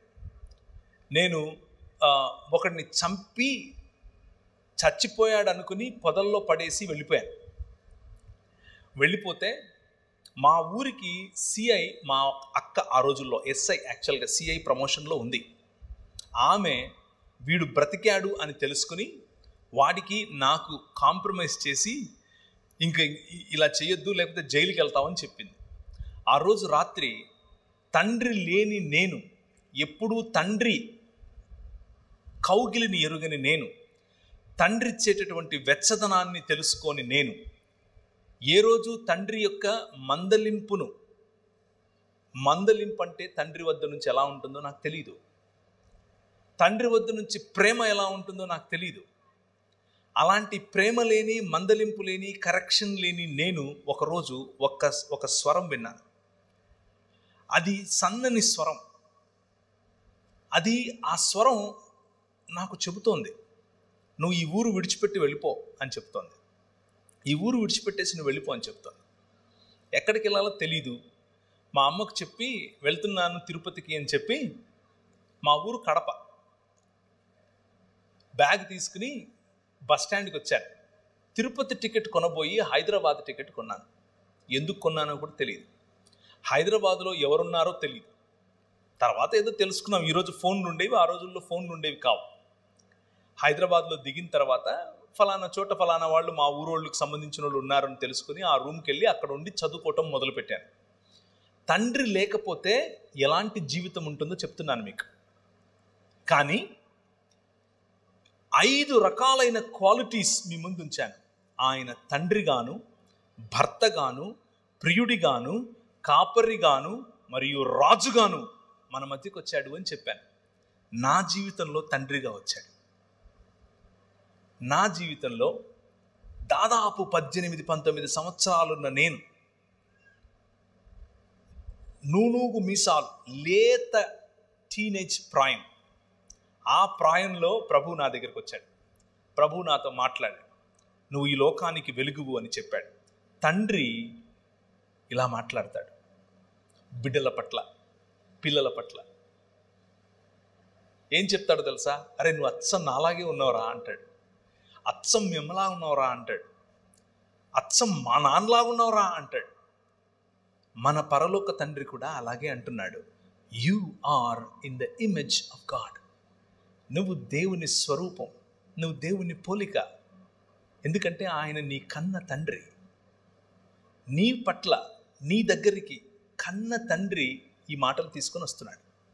నువ్వు మైకిల్ ద్వారా ఒకవేళ వింటూ ఉంటే, నా జీవితం లాంటిదే ఒకవేళ నీ జీవితం అయితే, ఈ ప్రాంగణంలో కూర్చున్నా పర్వాలేదు. తండ్రి ఎరుగనటువంటి జీవితం నీదైతే, రెబెలియస్గా నువ్వు తిరుగుతున్నావా? హద్దు ఆపు లేకుండా నువ్వు తిరుగుతున్నావా? నీ పర్సనల్, నీ వ్యక్తిగత జీవితంలో అందరి ముందు బాగున్నావు, ఎవ్రీథింగ్ ఈజ్ గ్రేట్, చాలా బాగుంది, సూపర్, నవ్వుంది మొహంలో, కానీ లోపల ఏదో తెలియని లావా ఉబుకుతోందా? లోపల ఏదో తెలియని ఒంటరితనం ఉందా? నన్ను కూడా ఇలా కౌగిలించుకుని ఒకరు ముద్దాడితే ఇంత బాగుంటుంది అన్న ఫీలింగ్లో నువ్వు ఉన్నావా? అమ్మాయిలైనా అబ్బాయిలైనా, మీ వయసు 50 అయినా 20 అయినా, అందరిలో ఉండే ఫీలింగ్ ఇది. తండ్రి, మా నాన్న కావాలి, మా నాన్న మాట్లాడితే ఎలా ఉంటుంది, మా నాన్న నన్ను టచ్ చేస్తే ఎంత బాగుండేది, మా నాన్న నన్ను కౌగిలించుకుంటే ఎలా బాగుండేది. ఈ పరలోకపు తండ్రి ఈరోజు రాత్రి నీతో మాట్లాడుతున్నాడు. I am your father. నేనే నీ తండ్రిని. I'm there for you. నేను నీకోసం ఉన్నాను. నువ్వంటే నాకు ఎంత ముద్దో తెలుసా? నిన్ను చూడకుండా ఒక్కరోజు కూడా ఉండలేను నేను. నువ్వు మాట్లాడుతుంటే నాకు అదేదో వైలెన్స్ వేసినట్లు ఉంటుంది. That's how your God feels about you. నీ పట్ల నీ తండ్రికి ఉండేటటువంటి హృదయం ఇది. ఎంతగా నిన్ను ప్రేమిస్తాడంటే నీ తండ్రి, నీ కోసం చచ్చిపోయేంతగా చెబుతారు ఈ లోకంలో ఉన్న తండ్రులు, కానీ మా నాన్న చేసి చూపించాడు. వచ్చి మనందరినీ మళ్ళీ ఒక్క కుటుంబంగా చేయటం కోసం తన శరీరాన్ని విరిచాడు. రూపాంతరము చెందించటం కోసం రూపురేఖలు లేకుండా పోయాడు. అయితే ఆ రూపాంతరము కేవలం అనుభవంగా ఆగిపోకూడదు. ఆ రూపాంతరము తండ్రిగా వచ్చినటువంటి ఈ దేవుని యొక్క రూపాంతర చరిత్ర కేవలం అనుభవంతో ఆగిపోవడానికి వీల్లేదు. దానికి ఒక మనుగడు ఉండాలి, దానికి ఒక చరిత్ర ఉండాలి, దానికి ఒక భవిష్యత్తు ఉండాలి, ఎప్పటికీ సమసిపోయినటువంటి భవిష్యత్తు ఉండాలి. ఆయన తన శరీరాన్ని నాటాడు, ఒక విత్తనము వలె విరిగాడు, ఒక విత్తనము వలె ఆయన పగిలాడు. దున్నబడినటువంటి ఆయన శరీరం నాటబడిన తర్వాత 3 రోజులైన తర్వాత, 2 దినములైన తర్వాత 3వ దినమున యెహోవా సముఖమందు మనము జీవించినట్లు ఆయన మరణాన్ని చంపి తిరిగి లేచాడు. That is your father. మీ నాన్న అది. మీ నాయన మరణానికి లోనయ్యేవాడు కాదు. మీ నాయన మరణాన్ని చంపినవాడు, చంపి తిరిగి లేచాడు. 3 దినములైన తర్వాత, హోషేయ గ్రంథం 6వ అధ్యాయం 2వ వచనం. హోషేయ గ్రంథం 6వ అధ్యాయం 2వ వచనం. 2 దినములైన తరువాత ఆయన మనలను బ్రతికించును, మనం ఆయన సముఖమందు బ్రతుకున్నట్లు 3వ దినమున ఆయన మనలను స్థిరపరచును. ఈ తండ్రి హృదయం ఏమిటి అని అంటే, మీ నాయన హృదయం ఏమిటో అంటే, కేవలం రూపాంతరము అన్నది ఒక అనుభవంగా ఆపటం కాదు. ఈ మరణాన్ని చంపి నూతన సృష్టిగా నిన్ను మలచటం. నేను ఫేస్బుక్లో ఒక పిక్చర్ చూశాను, మీలో కూడా చాలామంది చూసే ఉంటారు. ఒక ఆయన నిలబడుకొని సుత్తి ఉలి తీసుకుని ఇలా కొట్టుకుంటున్నాడు. ఇలా కొట్టుకుని లావుగా ఉండే ఆయన సన్నగా మంచిగా స్లిమ్గా తయారవుతున్నాడు. అలా శిల్పకారుని వలె నీ తండ్రి ఈ ప్రపంచాన్ని, ప్రపంచంలో ఉన్న మానవ సమాజాన్ని తన వైపుకు, తన బిడ్డగా మలుచుకుంటున్నాడు. అయితే దేవుణ్ణి తిరస్కరించడం కారణంగా మనం సంపాదించుకున్నటువంటి మరణం, దేవునితో ఎడబాటు, ఈ ప్రపంచంలో దేనికి గ్యారంటీ లేదు, దానికి మాత్రమే ఉంది. మరణం తప్పదు. ప్రతి ఒక్కరికి, నీకైనా నాకైనా, మనకంటే ముందు పోయిన వారికైనా మన తరువాత పోయేవారికైనా మరణం తథ్యం. మరణం, death is the only guarantee in this world. దాన్ని మించిన గ్యారంటీ ఏది లేదు. కానీ దానికంటే బెటర్ గ్యారంటీ ఇంకొకటి ఉంది. అదేమిటి అనంటే, మా నాయన తన శరీరాన్ని నాటి 3 దినములైన తర్వాత బయటకు తీసి అంటున్నాడు, మరణమా నీ ముల్లెక్కడా అని పిలుస్తున్నాడు. ఈ రాత్రి నేను మీకు ఇచ్చేటటువంటి వాగ్దానం, ఆయన చేస్తున్నటువంటి వాగ్దానం, ఈ నిబంధన యొక్క సారాంశం, 5 రకాలుగా నేను చేసిన నిబంధనల యొక్క సారాంశం ఏమిటో తెలుసా? పునరుత్థానం, రూపాంతరము యొక్క చరమగీతం, పునరుత్థానం. ఎప్పటికీ వాడిపోయినటువంటి శరీరాలు. ఆయన అలా వస్తాడు. ఆయన్ను మీరు చూస్తారు, గుర్తుపడతారు, మాట్లాడతారు. You can touch him, you can touch me. మీరు నన్ను కూడా చూస్తారు. ఏ బట్టని తీసుకుని వచ్చాక మా ఊరికి, నువ్వు పేరు ప్రవీణే కదా, you will ask me. I will say yes yes, నేను అవునవును, హే బాగున్నావా అని అడుగుతాను నేను మిమ్మల్ని. This is going to happen. That is the hope that we have. క్రైస్తవులకి ఉన్నటువంటి హోప్, క్రైస్తవుడికి ఉన్నటువంటి నిరీక్షణ, మన ఆత్మలో ఎక్కడికో వెళ్ళిపోయి ఎక్కడో ఉంటామని కాదు. అది ప్లేటో చెప్పినటువంటి ఒక మిథాలజీ, ప్లేటో చెప్పినటువంటి ఫిలాసఫీ. ప్లేటో తరువాత నియో ప్లేటోనిజంగా మారింది. దాని నుంచే భగవద్గీతను రాశారు. గ్నాస్టిసిజం, అరిస్టాటిలియన్ థియరీ మరియు ప్లెటోనిక్ థాట్, ఈ మూడింటిని కలిపితేనే భగవద్గీత యొక్క సారాంశం. బైబిల్ అది కాదు, పురాణముల యొక్క సారాంశం అది. బైబిల్ ఆత్మల గురించి మాత్రమే మాట్లాడదు.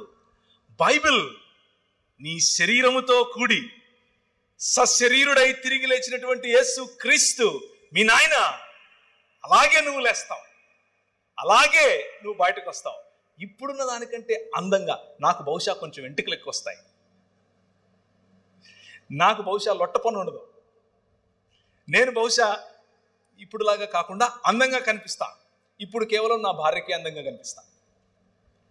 That is you going to be your future. అది నీ ఫ్యూచర్. నీకు అర్థమవుతుందా మీ నాయన ఏం చేస్తున్నాడు? Now can you read Ephesians chapter, ఎఫెసీయులకు రాసిన పత్రిక 1వ అధ్యాయం 10వ వచనం. ఆయనకు ఒక సంకల్పం ఉంది. ఆ సంకల్పాన్ని మీకు గుర్తు చేయాలనుకుంటున్నాను. మీ నాన్న ఏం చేస్తున్నాడు అనేది మీకు గుర్తు చేసి ముగిస్తాను. ఆయన ఏం చేస్తున్నాడు అని అంటే, చదవండి. ఈ సంకల్పమును బట్టి దేవునికి ఒక సంకల్పం ఉంది. ఆ సంకల్పాన్ని బట్టి ఆయన పరలోకమందున్నవే గాని భూమి మీద ఉన్నవే గాని సమస్తాన్ని క్రీస్తునందు ఏకంగా సమకూర్చాలని తనలో తాను నిర్ణయించుకున్నాడు. ఆయన నిర్ణయం, ఆయన సంకల్పం భూమి ఆకాశములను కలపటం, నిన్ను ఇక్కడి నుంచి తీసుకెళ్ళిపోయి ఎక్కడో పెట్టడం కాదు. అది మతం. నిన్ను ఇక్కడి నుంచి తీసుకెళ్ళిపోయి ఎక్కడో పెట్టడం మతం, ఫిలాసఫీ. ఆయన ప్రణాళిక, ఆయన సంకల్పం వేరు. ఆయన సంకల్పం ఏమిటి అనంటే భూమి ఆకాశములను కలపటం. దేవుని సన్నిధిలో మనుష్యులు బ్రతుకున్నట్లు, ఆయన మనతో కాపురముండునట్లు మనుష్యుని యొక్క ప్రయాణం 3 దిశలుగా వెళుతోంది. మనం చచ్చిపోయి ఎక్కడికో వెళ్ళేది కాదు మన ప్రయాణం. మన ప్రయాణం తోటలో మొదలైంది. ఆయన ఇచ్చినటువంటి వాగ్దానంతో కూడిన ఆశీర్వాదంతో మొదలైంది. ఆ తోటలో ఉన్నటువంటి ప్రయాణం అరణ్యము గుండా వెళుతోంది, నగరాల గుండా వెళుతోంది, దేవుని రాజ్యము గుండా వెళుతోంది. ఆ రాజ్యములో దేవుని సన్నిధి, ఆ రాజ్యములో దేవుని ఐక్యత, ఆ రాజ్యంలో మనుషులందరినీ ఐక్యపరిచేటటువంటి ఆయన చేసిన నిబంధన చివరకు దేవుని రాజ్యము సంపూర్ణముగా ఇంకొక నగరంగా మారబోతుంది. ఏంటా నగరం? తన భర్త కొరకు అలంకరింపబడినటువంటి పెండ్లి కుమార్తె వలె నూతన యెరూషలేము అలంకరింపబడి భూమి మీదికి దిగి రాబోతోంది. ఆ నగరంలో మనం నివాసం చేయబోతున్నాం. ఆ నగరంలో దేవుడు మనతో కాపురం ఉండబోతున్నాడు. ఆయన సన్నిధిలో, ఆయన ముఖ కాంతిలో మనం ఉండబోతున్నాం. భూమి ఆకాశములు ఐక్యపరచబడి నూతనాకాశము నూతన భూమి అనేటటువంటి దేవుని నూతన సృష్టిలో మనం ఉండబోతున్నాం. ఇది మన ముందు నడిచిన వారు, మనకు వాక్యోపదేశం చేసిన వారు నేర్పినటువంటి సత్యం. అర్థమవుతుందా? The reality, the truth of Bible is God coming and dwelling with us. దేవుడు వచ్చి మన మధ్య నివాసం చేయటం, మనం ఇక్కడి నుంచి ఎక్కడికో వెళ్ళిపోవటం కాదు. దేవుడు వచ్చి మన మధ్య నివాసం చేస్తాడు. ఆ నూతన సృష్టిలో తండ్రి లేని నువ్వు తండ్రిని కనుగొంటావు.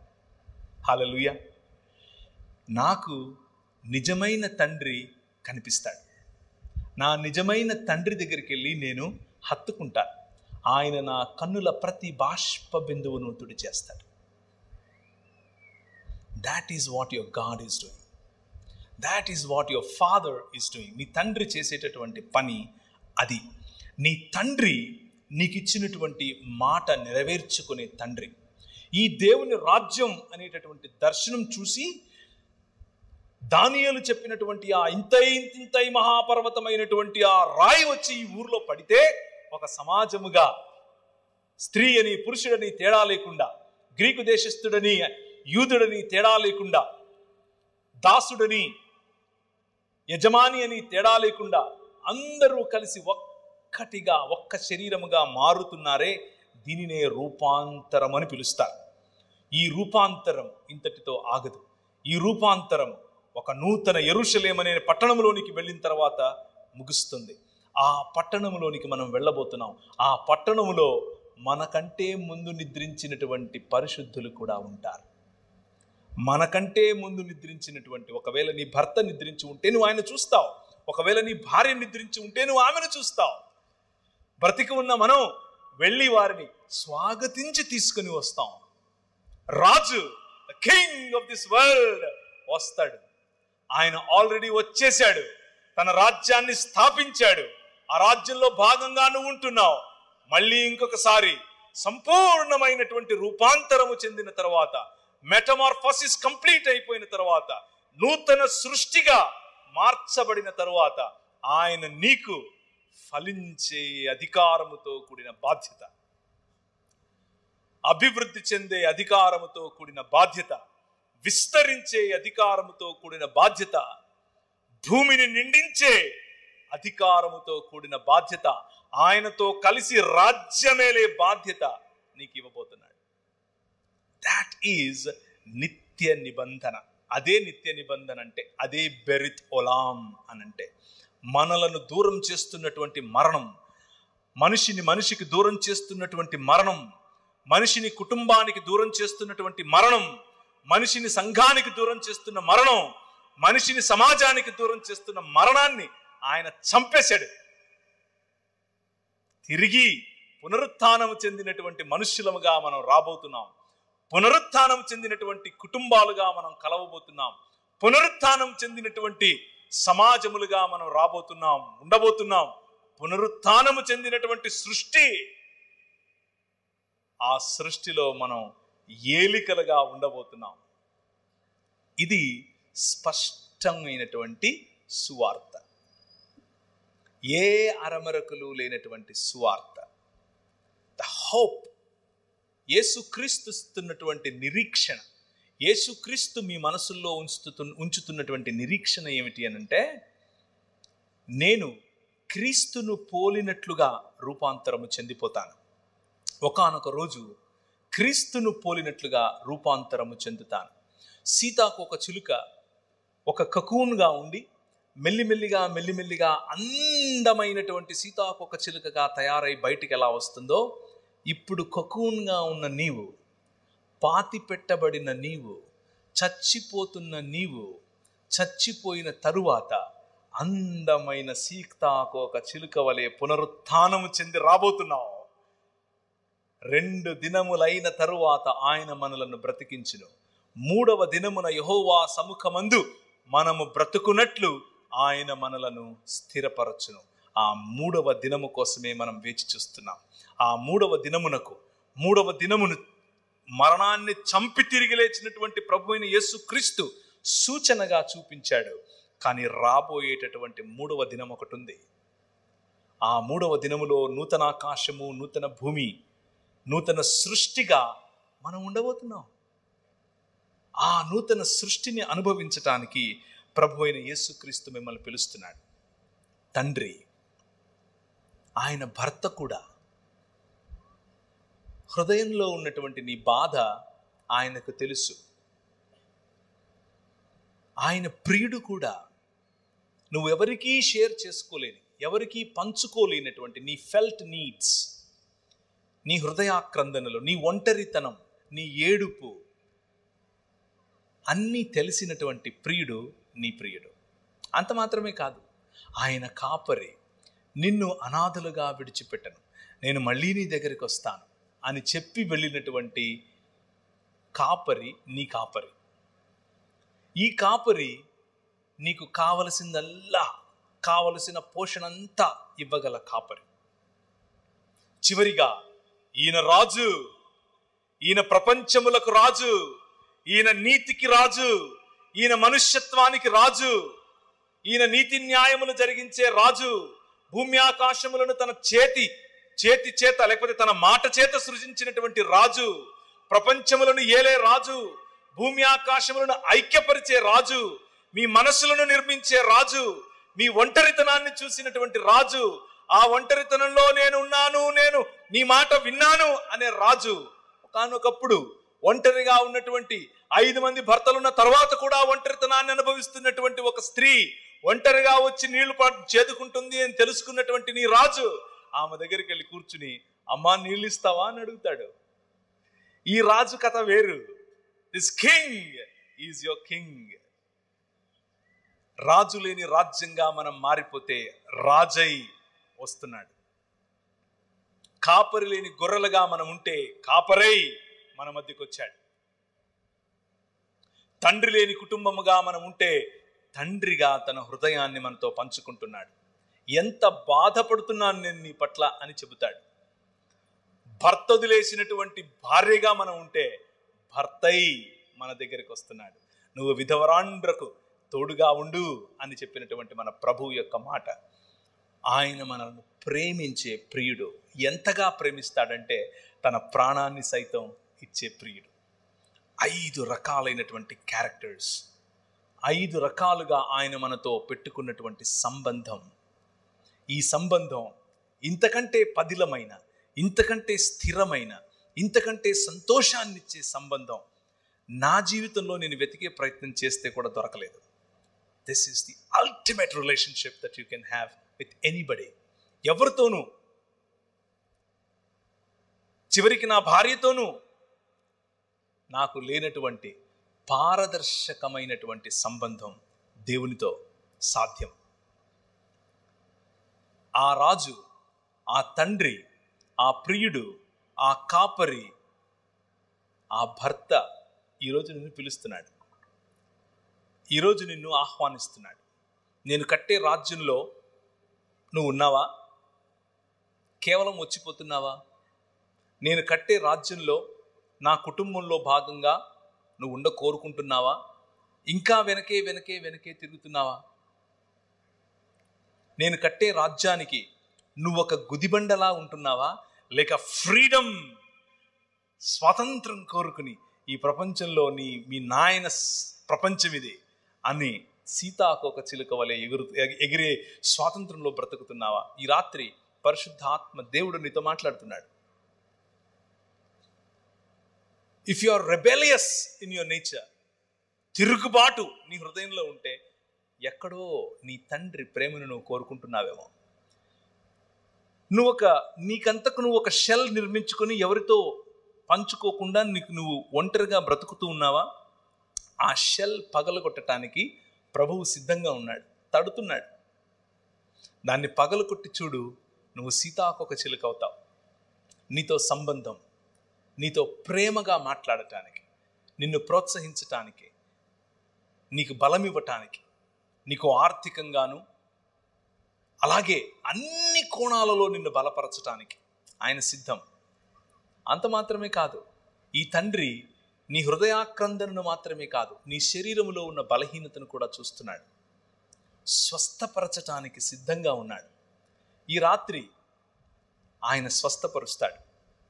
ఈ రాత్రి నీకున్నటువంటి ప్రతి రోగము నుంచి నీకు స్వస్థత లభిస్తుంది. నేను చెప్తున్నందుకు కాదు, నేనేదో చేస్తే అవుతుందని కాదు.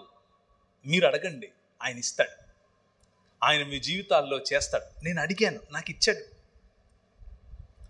11 సంవత్సరాలు మిషనరీగా వెళ్ళాను నేను మధ్యప్రదేశ్లో. నాకు భాష రాదు, అడిగాను, భాష ఇచ్చాడు. అక్కడ క్రైస్తవులు అంటే కొడతారు, ఫస్ట్ కొట్టి ఆ తర్వాత మాట్లాడతారు.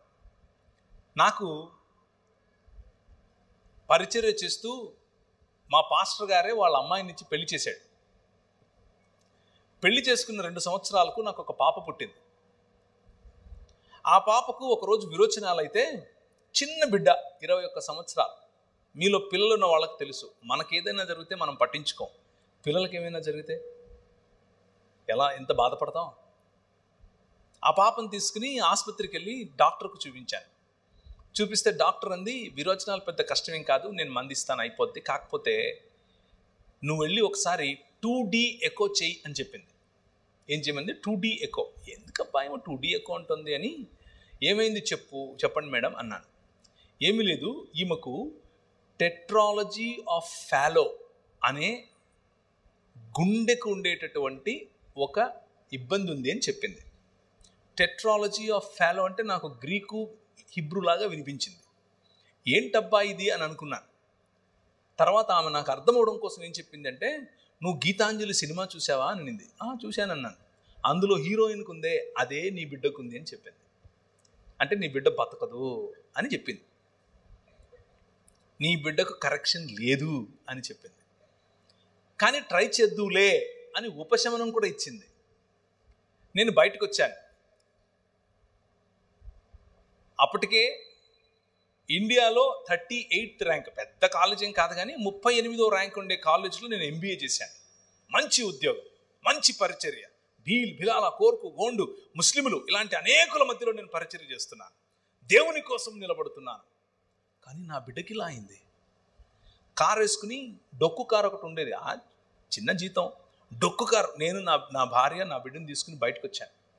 బండి తోలుతున్నాను, నా వల్ల కావట్లేదు, ప్రెషర్ కుక్కర్ పగిలిపోతుంది. బండి ఆపి బయటకు వచ్చి గట్టి గట్టిగా అరుస్తున్నాను.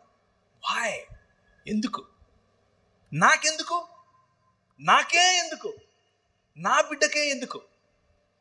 ఇన్నేళ్ళు నేను కష్టపడ్డానే నీకోసం, ఇన్నేళ్ళు నేను నా ఇల్లు విడిచిపెట్టొచ్చానే, ఉత్తర భారతదేశంలో నీకోసం తన్నించుకోవాలా నేను, నువ్వేమో నా బిడ్డకు గుండెలో చిల్లు పెడతావా అని దేవునితో కొట్లాడటం మొదలుపెట్టాను. 2 సంవత్సరాలు, ఇంకా ఎక్కువే చెప్పాలంటే, కొట్లాడుతూ వచ్చాను. వాక్యం చెప్తున్నాను, చిరునవ్వు ఉంది, అన్ని చేస్తున్నాను, అమెరికాకి వెళ్తున్నాను, అక్కడ వాక్యం చెప్తున్నాను, ఇక్కడికి వస్తే ఇక్కడ వాక్యం కానీ మనసులో ఒక పోరాటం, దేవునితో పోరాటం. ప్రభువు నన్ను ఒక ప్రశ్న వేశాడు. ఒరే, నువ్వు ఎంతకాలం బతుకుతావురా అన్నాడు. వేసుకో, ఒక 80-90 వేసుకో, దాని తర్వాత ఈమె నీ బిడ్డ కాదు, నువ్వు చచ్చిపోతావు. కానీ నాకు జీవితాంతం బిడ్డ. ఈ జీవితమే కాదు, నూతన సృష్టిలో కూడా బిడ్డ. అది నా ప్రేమకు నీ ప్రేమకు తేడా. టెన్షన్ పడకొని చెప్పాడు. వెతికితే ఒక మంచి డాక్టర్ బెంగళూరులో దొరికితే ఆయన దగ్గరికి వెళ్ళి కరెక్షన్ చేయించాను. ఆ అమ్మాయికి 1.5 సంవత్సరం 2 ఏళ్ళు ఉండగానే కరెక్షన్ చేయించాను. కంప్లీట్గా హీల్ చేశాడు దేవుడు, కంప్లీట్గా.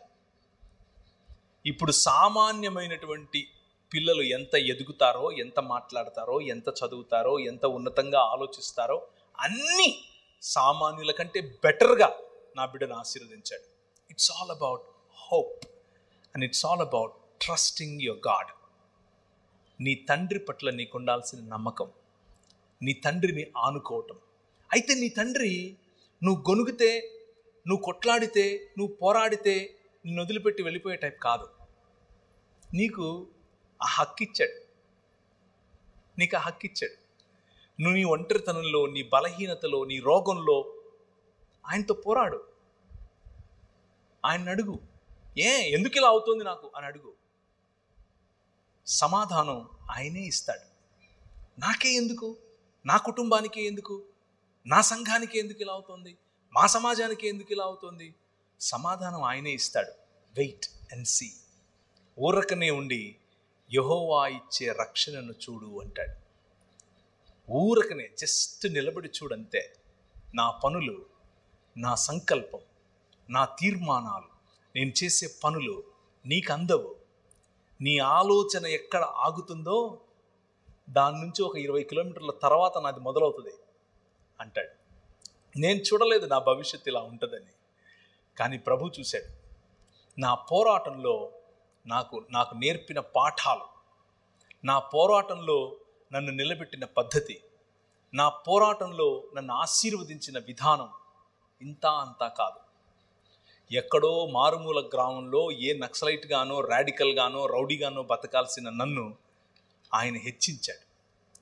ఆయన నిజంగానే లోకమునకు వెలుగు అని ఆయన చేసిన వాగ్దానముతో కూడిన ప్రమాణాన్ని నెరవేరుస్తున్నాడు. It is possible with you. నీ జీవితంలో కూడా అది సాధ్యం. ముఖ్యంగా యువకులు, మైకిల్ ద్వారా వింటూ ఉన్న, లైవ్ ద్వారా వింటూ ఉన్న యువతులకు ఈ మాట చెప్తున్నాను. మీ లైఫ్లో ఇప్పుడు మీరున్నటువంటి స్టేజ్లో మీకు చాలా క్వశ్చన్స్ ఉంటాయి, మీకు చాలా ప్రశ్నలు ఉంటాయి, చాలా పోరాటం ఉంటుంది, కంపారిజన్ ఎక్కువ ఉంటుంది. పక్కనోళ్ళు కంపేర్ చేస్తారు, మిమ్మల్ని మీరు చేసుకుంటారు. అందంలో కంపారిజన్, చదువులో కంపారిజన్, ధనంలో కంపారిజన్, కులంలో కంపారిజన్, మతంలో కంపారిజన్, ప్రతి చోట్ల పోల్చుకోవటం ఎక్కువ. కానీ మీ నాన్న, మీరు ఎలాంటి పరిస్థితిలో ఉన్నా మిమ్మల్ని ప్రేమించే నాన్న. అయితే మీ నాన్న మిమ్మల్ని పిలుస్తున్నాడు. నీ యవ్వన ప్రాయంలో, నీ యువతలో, in your youthfulness, come to your father. నీ తండ్రి దగ్గరికి వచ్చి ఆయన కౌగిలిని ఒక్కసారి అనుభవించి చూడు. నీ జీవితం మారిపోతుంది. నా జీవితం మారింది. నా జీవితం భేషుగ్గా మారింది. పెంట కుప్పల మీద పడి ఉండేవాడిని. భయంకరంగా నేను మాదక ద్రవ్యాలకు అలవాటు పడిపోయి ఉన్నవాడిని. నా జీవితాన్ని మార్చాడు. నీ జీవితాన్ని మారుస్తాడు. అండ్ టుడే, ఈరోజు, ఒకానొకప్పుడు నేను బ్రతికే గనక బ్రతికునుంటే మా ఇంట్లో వాళ్ళు నన్ను చూసి అసహ్యించుకునేవారు. ఈరోజు గర్వపడక్కర్లేదు, కనీసం అసహ్యించుకోరు. గర్వపడక్కర్లేదు, కనీసం అసహ్యించుకోరు. ఈ రాత్రి ఈ పిలుపు మీ నాన్నది. మీ నాన్న మిమ్మల్ని పిలుస్తున్నాడు. నేను ఒక ఉద్యమం చేస్తున్నాను. ఆ ఉద్యమంలో నా పిల్లలందరినీ పోగేస్తున్నాను, ఒక్క శరీరంగా పోగేస్తున్నాను. ఆ శరీరంలో నువ్వు భాగమవుతావా అని పిలుస్తున్నాడు. నిర్ణయం తీసుకుంటే నీకు మంచిది. అంత మాత్రమే కాదు, ఆల్రెడీ సంఘములో భాగస్వామ్యం పొందినటువంటి నీవు దేవుని రాజ్యం, ఆయన యొక్క పని, ఆయనతో కలిసి చేయాల్సినటువంటి పనిలో నీకు మనసు రావట్లేదా? నీకు ఇంట్రెస్ట్ లేదా? ఈరోజు రాత్రి మీ నాన్న పిలుస్తున్నాడు. వాయ్? ఎందుకు? Do you think I deceived you? నేనేమైనా మోసం చేశానా? నీకు అలాంటి ప్రశ్న ఉందా మనసులో? నేను నీతో సరిగ్గా లేనా? అలా అనిపిస్తుందా నీకు? ఐ లవ్ యూ, నువ్వంటే నాకు చాలా ఇష్టం, నీకోసం ఏమైనా చేయటానికి నేను సిద్ధం అని మీ నాన్న చెప్తున్నాడు. That is what he laid in my heart tonight. ఈరోజు రాత్రి ఈ మాటలు నా హృదయంలో పెట్టాడు. నేను ప్రిపేర్ అయింది వేరే. నేను ప్రిపేర్ అయింది కనీసం ఒక గంటన్నర చెప్పాలి అనుకున్నాను, కానీ అది నేను చెప్పలేకపోతున్నాను. ఇదే చెప్పాను. ఈరోజు రాత్రి ప్రభు నీతో మాట్లాడుంటే ఊరికనే వెళ్ళొద్దు, ఖాళీ మనసుతో వెళ్ళొద్దు. It is a specific word for specific people sitting here. ఇక్కడ కూర్చున్న వాళ్ళల్లో నిర్దిష్టమైనటువంటి మాటలు మీకోసమే పలుకుతున్నాను. మీ తండ్రిని నిరుత్సాహపరచొద్దు. తలలు వంచుకుంటే ప్రార్థించుకుందాం. ప్రభు ఈరోజు రాత్రి చాలా సరళంగా 5 రకాలైనటువంటి ఆశీర్వాదముతో కూడినటువంటి ఆజ్ఞలను చాలా సరళంగా ఆయన మన పట్ల చేసినటువంటి 5 రకాలైనటువంటి కవెనెంట్స్, నిబంధనలను, అలాగే 5 రకాలుగా ఆయన మనతో సంబంధం ఎలా కలిగి ఉన్నాడు అన్న విషయాన్ని మనం చూసాం. వీటి సారం నువ్వు మనిషిగా, నిజమైన మనిషిగా, రూపాంతరము చెందే మనిషిగా, తండ్రి హృదయాన్ని కోరుకునే, తండ్రి హృదయాన్ని హత్తుకునే మనిషిగా మారాలని. అది న్యాయమును, కనికరమును, దీన మనస్సును కలిగి ఉండటం ద్వారా మాత్రమే సాధ్యం అని చెప్పాడు. అన్నిటినీ మించి నీ తండ్రి నీ పట్ల కలిగి ఉన్నటువంటి హృదయాన్ని ఆయన నీ ముందు ఉంచాడు. ఇంకా ఈ తండ్రికి దూరంగా ఉండకు. ఇంకా ఈ తండ్రితో పోరాటం చాలు. ఇక ఆ పోరాటాన్ని ఆపేసే. నీతోనే మాట్లాడుతున్నా. ఇక ఆ పోరాటాన్ని ఆపేసి come back to your God, come back to your father. నీ తండ్రి వైపుకు నువ్వు రా. నీ తండ్రితో చేయి కలుపు. నీ తండ్రి నిన్ను ఆశీర్వదిస్తాడు, తలగా ఉంచుతాడు, తోకగా ఉంచడు. అలాగే కూర్చున్న వాళ్ళలో ఈరోజు ప్రభువు స్పష్టంగా నిన్ను స్వస్థపరుస్తాను అని చెప్తున్నాడు. నిన్ను ఆయన స్వస్థపరిచే రోజు ఈ రాత్రి. నీ హృదయాన్ని స్వస్థపరిచే రోజు, నీ శరీరాన్ని కూడా స్వస్థపరిచే రోజు ఈ రాత్రి. నేను ప్రార్థన చేస్తూ ఉండగా నీ మనస్సును విప్పి ప్రభు అయిన యేసుక్రీస్తుకు నిన్ను నువ్వు సమర్పించు. నీ రోగాన్నివ్వు, నీ బలహీనతనివ్వు, నీ ఒంటరితనాన్నివ్వు, నీ అప్పుల బాధనివ్వు.